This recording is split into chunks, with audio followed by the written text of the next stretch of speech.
우리 교회는 제가 우리 교회라고 하는 게 참 감격스럽네요.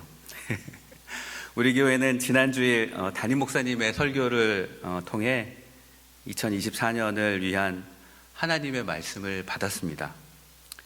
그 말씀은 디모데후서 2장 8절 말씀입니다.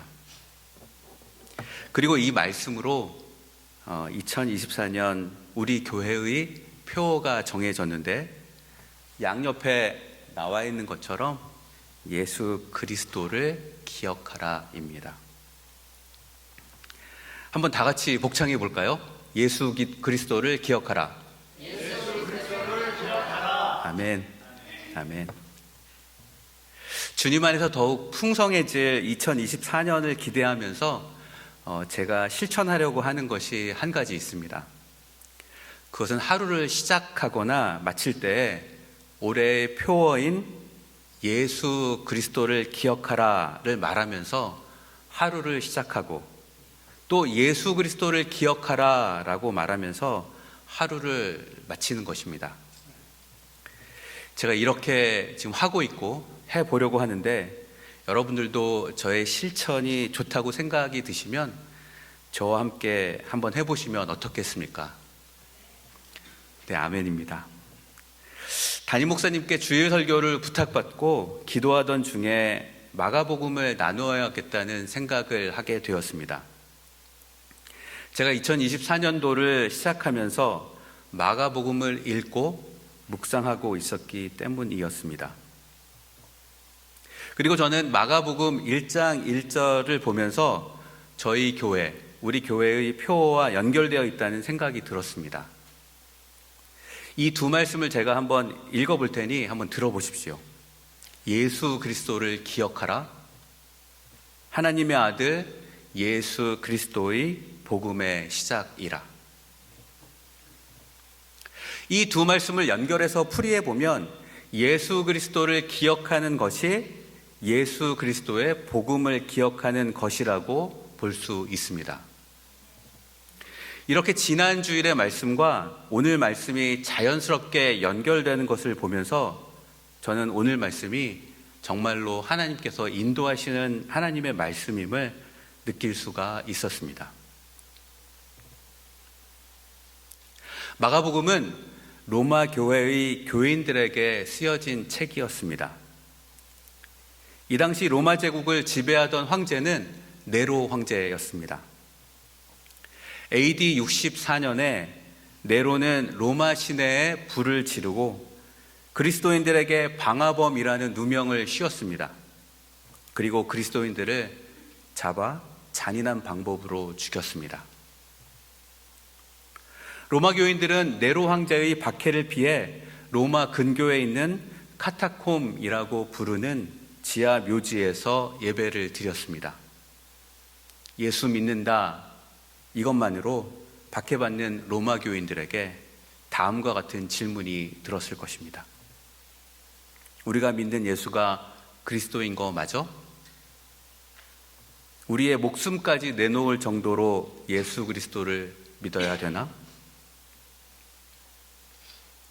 베드로와 마가는 이런 상황 속에 있는 로마 교인들을 향해 예수가 그리스도임을 알려줄 필요가 있었습니다. 그래서 베드로가 입으로 예수 그리스도를 증거하고 마가가 손으로 기록한 것이 바로 마가복음입니다. 다시 말해 마가복음은 나이 많은 노사도 베드로가 로마 제국으로부터 고통받고 있는 로마 교인들에게 전한 예수 그리스도의 이야기인 것입니다. 베드로는 마가복음의 이야기를 1절에서 이렇게 선포하며 시작합니다. 하나님의 아들 예수 그리스도의 복음의 시작이라. 마가복음의 시작은 다른 복음서와 같이 족보를 기록하거나 예수님의 탄생에 관해 기록하지 않았습니다. 단도직입적으로 하나님의 아들 예수 그리스도의 복음의 시작이라 라고 선포하였던 것입니다. 베드로가 로마 교인들에게 전하고자 했던 핵심적인 메시지를 맨 처음 던진 것이었습니다. 이 당시 신의 아들은 오직 황제밖에 없었습니다. 로마에서 네로 황제가 유일한 신의 아들이었던 것입니다. 그런데 베드로는 네로 황제가 아닌 예수님만이 신의 아들, 즉 하나님의 아들이라고 말했던 것입니다. 그리고 베드로는 예수님이 로마 교인을 구원할 메시아, 즉 그리스도라고 선포하였습니다. 박해받는 상황 가운데 로마 교인들을 구원할 분은 오직 예수님밖에 없음을 선언하셨던 것이지요. 베드로는 예수님이 하나님의 아들인 것과 예수님이 그리스도인 것을 복음이라고 하였습니다.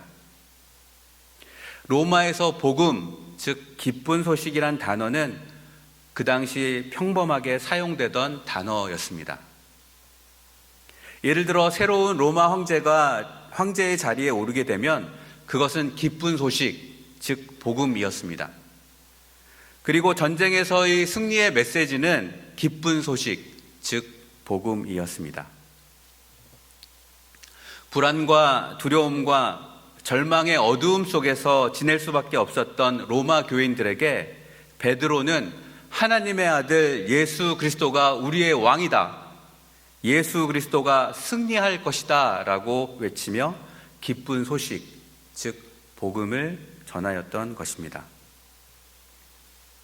이제 베드로는 예수 그리스도의 복음이 하나님의 말씀으로부터 시작되었음을 알려주고 있습니다. 2절과 3절입니다.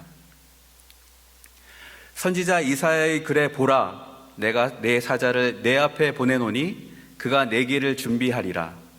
광야에 외치는 자의 소리가 있어 이르되 너희는 주의 길을 예비하라, 준비하라. 그의 오실 길을 곧게 하라. 기록된 것과 같이. 예수 그리스도의 복음은 선지자 이사야의 글, 즉 하나님의 말씀으로부터 시작되었습니다. 요한복음 1장 1절에 나와 있는 것처럼 하나님의 말씀은 태초부터 있었습니다. 창세기 1장에서는 하나님의 말씀으로 천지가 창조되었음을 보여줍니다. 이것은 모든 시작이 태초부터 존재하고 있으셨던 하나님의 말씀으로부터 말미암는다는 것을 알 수 있습니다. 예수 그리스도의 복음도 마찬가지입니다. 하나님의 말씀으로부터 예수 그리스도의 복음이 시작되었던 것입니다. 여기에서 선지자 이사야의 글은 실제로 이사야서에서만 나온 말씀만이 아닙니다. 출애굽기 23장 20절과 말라기 3장 1절, 그리고 이사야서 40장 3절을 조합하여 선지자 이사야의 글이라고 표현하였던 것입니다. 제가 각 성경을 읽어드릴 테니 한번 들어보십시오. 먼저 출애굽기 23장 20절입니다. 내가 사자를 내 앞에 앞서 보내어 길에서 너를 보호하여 너를 내가 예비한 곳에 이르게 하리니. 다음은 말라기 3장 1절입니다. 만군의 여호와가 이르노라. 보라, 내가 네 사자를 보내리니 그가 내 앞에서 길을 준비할 것이요 또 너희가 구하는 바 주가 갑자기 그의 성전에 임하시리니 곧 너희가 사모하는 바 언약의 사자가 임하실 것이라. 마지막으로 이사야서 40장 3절입니다. 외치는 자의 소리여 이르되 너희는 광야에서 여호와의 길을 예비하라. 사막에서 우리 하나님의 대로를 평탄하게 하라. 아멘입니다. 저는 오늘 본문 2절과 3절 말씀을 묵상하면서 처음에는 나이든 노사도 베드로가 기억이 제대로 나지 않아 여러 성경 말씀을 섞어서 이사야의 글이라고 말했다는 생각을 하였습니다. 그런데 이 말씀을 묵상하면 묵상할수록 기억이 희미해지는 베드로가 보이는 것이 아니라 구약 말씀 전체를 꿰뚫어 그 속에 감추어져 있는 보물, 즉 예수 그리스도를 발견한 베드로가 보이는 것이었습니다. 모세와 말라기와 이사야를 통해 예언된 하나님의 말씀 모두가 예수 그리스도의 복음을 향하고 있음을 베드로는 깨달았던 것입니다. 구약을 꿰고 있는 베드로의 이야기를 다시 한번 들어보십시오. 선지자 이사야의 글에 보라, 내가 네 사자를 네 앞에 보내노니 그가 네 길을 준비하리라. 광야에 외치는 자의 소리가 있어 이르되 너희는 주의 길을 준비하라. 그의 길을 곧게 하라. 기록된 것과 같이. 선지자 이사야의 글을 보면 주님이 오시기에 앞서 주님의 길을 준비하기 위해 사자를 보내어 주실 것이라고 하였습니다. 그리고 그 사자는 광야에서 이스라엘 백성에게 이렇게 외칠 것이라고 하였습니다. 너희는 주의 길을 준비하라.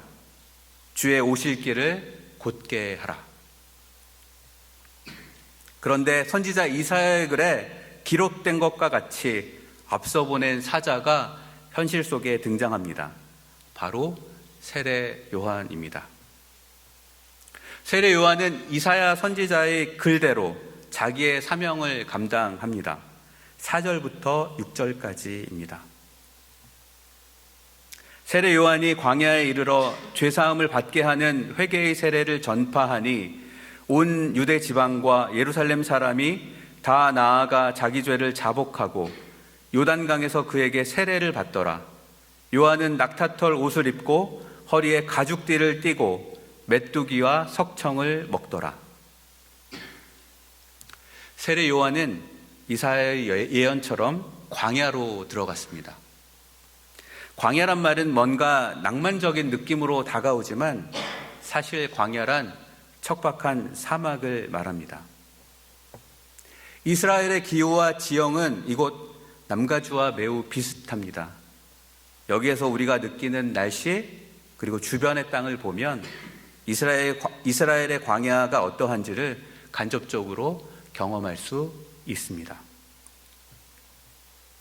출애굽한 이스라엘 백성은 가나안 땅에 들어가기 전에 40년간 광야에서 지냈습니다. 그들은 광야에서 많은 어려움과 고통을 겪기도 하였지만 그들을 인도하시는 하나님을 만나기도 하였습니다. 또한 선지자들은 광야에서 하나님을 만났습니다.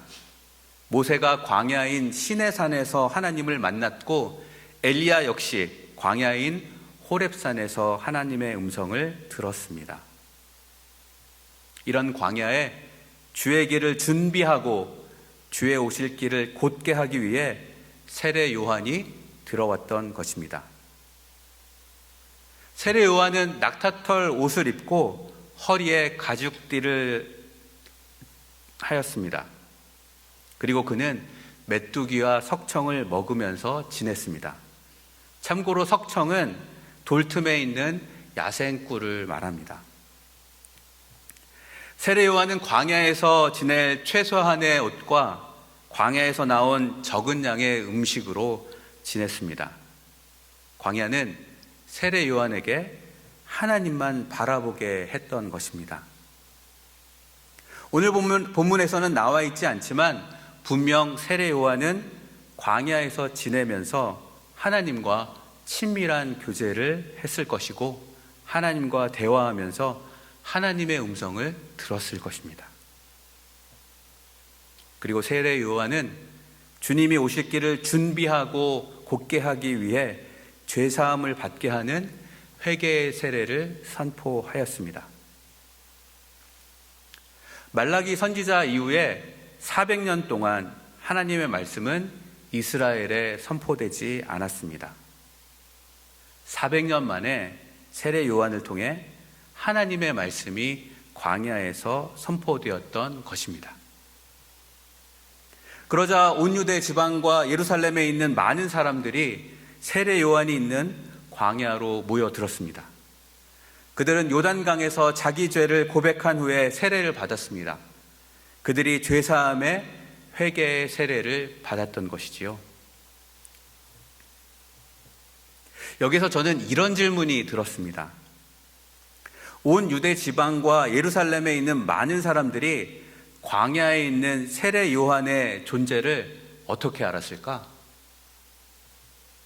그리고 그들이 세례 요한의 존재를 안다고 한들 세례 요한을 만나기 위해 먼 길을 떠나 광야까지 갈 생각을 어떻게 했을까? 말라기 선지자 이후에 하나님의 선포된 말씀 없이 이스라엘 백성은 400년 동안 영적인 암흑기를 지나왔습니다. 그래서 영적 암흑기 속에 있는 이스라엘 백성이 세례 요한의 존재를 마음에 둘 리가 없었을 것이고 세례 요한에게 갈 생각조차 하지 않았을 것입니다. 그런데 이와는 반대되는 현상이 벌어졌습니다. 그들에게 세례 요한이란 존재가 신경 쓰이기 시작했고 한번 찾아가 볼까라는 생각을 하게 되었던 것입니다. 이건 분명 성령 하나님의 일하심이 아니고서는 설명이 되지 않는다는 생각이 들었습니다. 하나님의 일하심은 신묘막측하십니다. 성령 하나님은 세례 요한의 마음을 움직여 광야로 나아가게 했고 그곳에서 회개의 세례를 선포하게 하셨습니다. 동시에 예루살렘과 온 유대에 있는 사람들의 마음을 감동시켜 세례 요한이 있는 광야로 모이게 하셨고 요단강에서 회개의 세례를 받게 하셨던 것입니다. 하나님이 세례 요한과 이스라엘 백성이 주의 길을 준비할 수 있도록 주의 오실 길을 곧게 할 수 있도록 사전에 작업을 다 해두신 것입니다. 저는 이런 하나님의 모습이 정말 은혜롭고 좋습니다. 저절로 아멘할 수밖에 없는 장면입니다. 세례 요한은 회개의 세례를 베풀면서 다음과 같은 고백을 합니다. 7절과 8절인데 우리 한번 다 같이 읽어보시겠습니다. 시작. 그가 전파하여 이르되 나보다 능력 많으신 이가 내 뒤에 오시나니 나는 굽혀 그의 신발끈을 풀기도 감당하지 못하겠노라. 나는 너희에게 물로 세례를 베풀었거니와 그는 너희에게 성령으로 세례를 베푸시리라. 아멘. 온 유대와 예루살렘에서 많은 사람이 모여들었고 그들 모두는 세례 요한만 바라보았을 것입니다. 자칫 교만할 수도 있는 상황이었을 텐데 세례 요한은 교만하지 않았습니다. 세례 요한은 자신이 누구인지 정확히 알았고 자기 뒤에 오실 분이 누구이신지도 정확히 알았습니다. 예수님을 정확하게 알면 교만할 수가 없습니다. 그래서 제가 존경하는 목사님은 겸손이란 자신의 실상을 바르게 알 때 오는 것이다 라고 말하였습니다. 세례 요한은 겸손하려고 7절처럼 이야기한 것이 아닙니다. 자신이 어떤 사람인지 정확히 알고 사실대로 말한 것 뿐입니다. 그리고 예수님이 어떤 분인지 정확히 알고 사실대로 말한 것 뿐이었습니다. 그랬기에 세례 요한은 요한복음 3장 30절에서 이렇게 고백할 수 있었습니다. 그는 흥하여야 하겠고 나는 쇠하여야 하리라. 세례 요한은 예수를 흥하게 하고 자신은 쇠하여지는 것을 자신의 소명으로 알고 삶으로 살아낸 사람이었습니다. 예수님을 제대로 아는 사람은 세례 요한의 고백과 같이 자신이 아닌 예수님만 드러내는 삶을 살게 됩니다. 이 내용을 제가 존경하는 목사님은 이렇게 표현하였습니다. 태양을 만난 달은 달빛을 감춥니다. 달이 겸손해서가 아니라 태양빛이 너무나 밝기 때문입니다. 계속해서 세례 요한은 자신은 물로 세례를 주지만 예수님은 성령으로 세례를 주실 것이라고 하였습니다. 이사야, 에스겔, 요엘 선지자를 통해 하나님은 메시아가 오실 때 성령을 부어주시겠다는 약속의 말씀을 해주셨습니다. 약속의 말씀대로 메시아이신 예수 그리스도가 이 세상에 오셔서 성령으로 세례를 베풀어 주실 것입니다. 세례 요한의 물 세례는 죄가 드러나 죄 사함을 받는 세례입니다. 반면에 예수님의 세례는 예수 그리스도가 드러나 영원한 생명을 얻는 세례입니다. 세례 요한의 물 세례는 온 유대와 예루살렘의 이스라엘 백성을 대상으로 베풀어진 세례이지만 예수님의 성령 세례는 예루살렘과 온 유대와 사마리아와 땅끝까지 온 인류를 대상으로 베풀어진 세례입니다.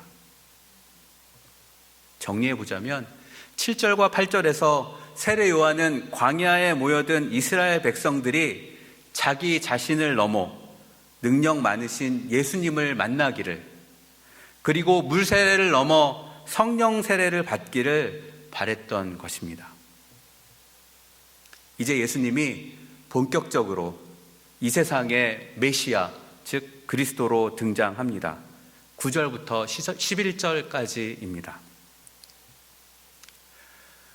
그때 예수께서 갈릴리 나사렛으로부터 와서 요단강에서 요한에게 세례를 받으시고 곧 물에서 올라오실새 하늘이 갈라짐과 성령이 비둘기같이 자기에게 내려오심을 보시더니 하늘로부터 소리가 나기를 너는 내 사랑하는 아들이라 내가 너를 기뻐하노라 하시니라.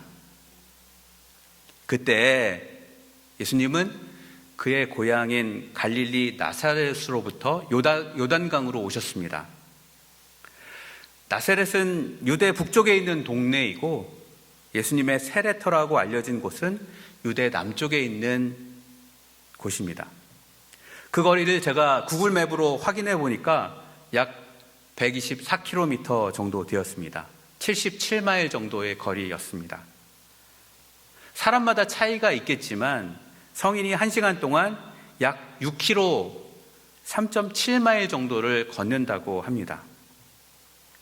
그리고 10시간씩 걸었다고 가정해 보면 하루에 60km, 그리고 마일로는 37마일을 걸을 수 있습니다. 그러므로 예수님은 나사렛으로부터 남쪽으로 이틀길을 걸어서 세례 요한이 있는 요단강에 도착했을 것입니다. 그리고 사흘째 되는 날에 요단강에서 세례 요한에게 물 세례를 받으셨을 것입니다. 사실 물 세례는 죄 사함을 위한 회개의 세례이기 때문에 죄 없으신 예수님은 물 세례를 받으실 필요가 없었습니다. 그래서 다른 사람들처럼 세례를 받으실 때 죄를 자복하시지 않았을 것입니다. 그렇다면 여기에서 이런 질문이 듭니다. 왜 죄 없으신 예수님은 물 세례를 받으신 것일까? 그것은 죄인인 사람들과 하나가 되어주시기 위함이었습니다. 인간의 몸으로 오신 예수님이 사람들과 하나가 됨으로 그들의 죄를 지실 수 있었습니다. 사람들이 죄 때문에 거룩하신 예수님과 하나가 되지 못하니 예수님이 먼저 사람들과 하나가 되어서 그들의 죄를 떠안으신 것입니다. 그리고 예수님은 사람들을 대표하여 죄를 떠안은 채로 십자가에 달리시고 부활하심으로 죄의 문제를 해결해 주셨고 사람들이 영원히 예수님과 하나가 될 수 있는 길을 만들어 주셨던 것입니다. 예수님이 물 세례를 받음으로 우리와 하나가 되셨다면 우리는 예수님의 십자가와 부활을 믿음으로 예수님과 영원히 하나가 될 수 있게 된 것입니다. 예수님이 물 세례를 받으시고 요단강 물에서 올라왔습니다. 그러자 곧 하늘이 갈라지고 성령이 비둘기같이 예수님에게 내려왔습니다. 성자 예수님이 물 세례를 받으실 때 성부 하나님과 성령 하나님이 함께 하셨던 것입니다. 성경에서 삼위 하나님이 함께 하셨을 때 어마어마한 사건이 일어나는 것을 볼 수 있습니다. 창세기 1장을 보시면 삼위 하나님이 함께 하셨을 때 삼위 하나님은 천지를 창조하셨습니다. 그렇다면 예수님이 물 세례를 받으셨을 때 성부 하나님, 성자 예수님, 성령 하나님이 함께 하셨다는 것은 예수님의 물 세례가 천지 창조와 비견될 정도로 어마어마한 사건이었다는 것을 보여줍니다. 이것은 예수 그리스도의 복음이 천지 창조와 맞먹는, 아니 어쩌면 그보다 더 크고 위대한 삼위 하나님의 사역임을 보여줍니다. 여기에서 우리가 생각해 보아야 할 것은 삼위 하나님의 사역이 나와 상관없는 먼 이야기가 아니라는 것입니다. 창조보다 더 크고 위대한 예수 그리스도의 복음이 나 한 사람을 구원하기 위해 나에게 초점을 맞추고 있다는 이야기입니다. 나 한 사람을 위해 죄 없으신 예수님이 물 세례를 받으시고 나 한 사람을 위해 삼위 하나님이 요단강에 모여 있는 것을 상상해 보십시오.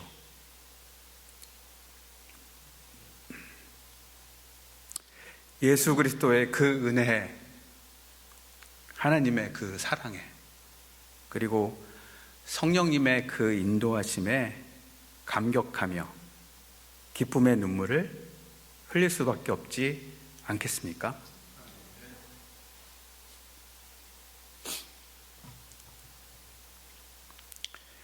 삼위 하나님이 천지를 창조하시면서 나의 육신에 생명을 부어주셨다면 삼위 하나님이 예수 그리스도의 복음을 시작하시면서 나의 영혼에 생명을 부어주셨던 것입니다. 그리고 하나님은 예수님을 향해 너는 내 사랑하는 아들이라, 내가 너를 기뻐하노라고 선언해 주셨습니다. 하나님은 예수님에게 어떤 말투로 이런 말씀을 하셨을까요? 아버지가 사랑하는 아들에게 사랑 고백하듯이 하나님은 이 말씀을 예수님에게 해 주셨을 것입니다. 이렇게 하나님의 사랑 고백이 끝난 직후 성령 하나님은 바로 예수님을 광야로 몰아내셨습니다. 12절과 13절입니다. 성령이 곧 예수를 광야로 몰아내신지라 광야에서 40일을 계시면서 사탄에게 시험을 받으시며 들짐승과 함께 계시니 천사들이 수종 들더라. 광야는 하나님을 만나는 곳이기도 하지만 사단의 시험이 있는 곳이기도 하였습니다. 예수님도 예외는 아니었습니다. 예수님은 다른 복음서에 기록된 3번의 시험만 받으신 것이 아니라 40일 기간 내내 시험을 받으셨습니다.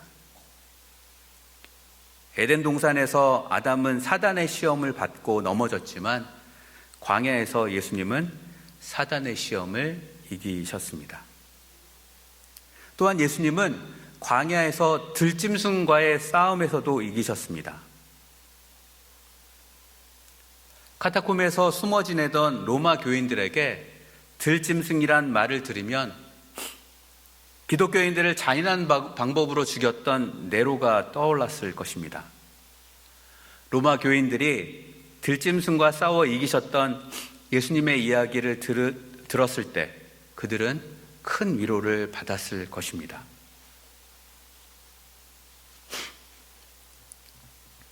광야에는 사단과 들짐승과 같은 대적만 있었던 것은 아니었습니다. 수종드는 천사들도 있었습니다.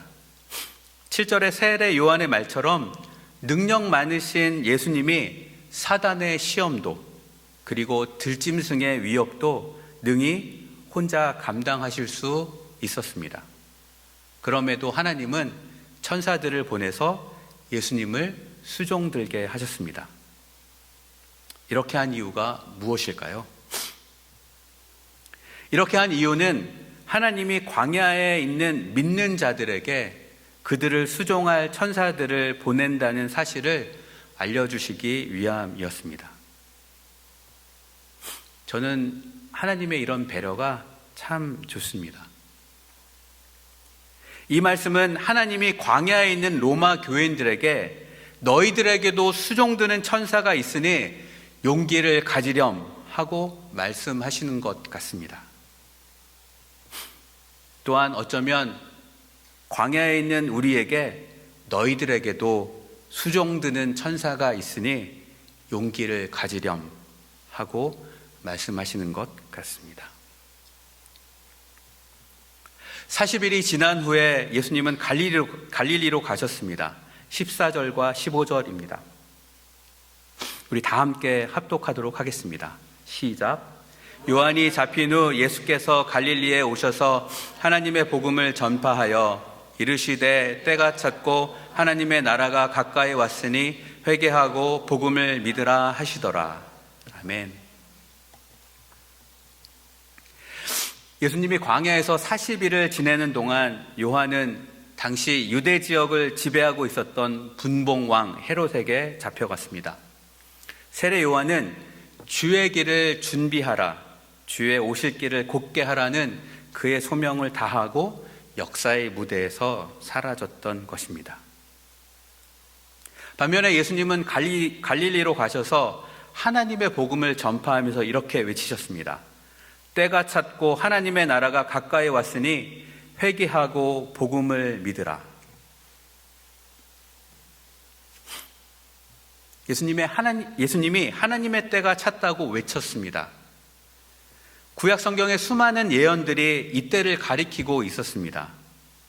메시아에 대한 구약 성경의 예언들이 이때에 이루어지게 된 것이었습니다.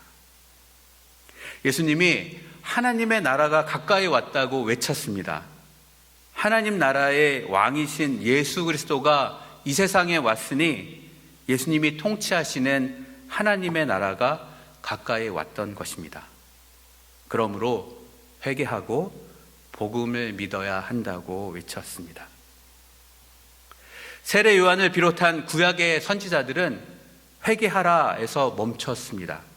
그러나 예수님은 회개하라에 더해 복음을 믿어라라고 말씀해 주셨습니다.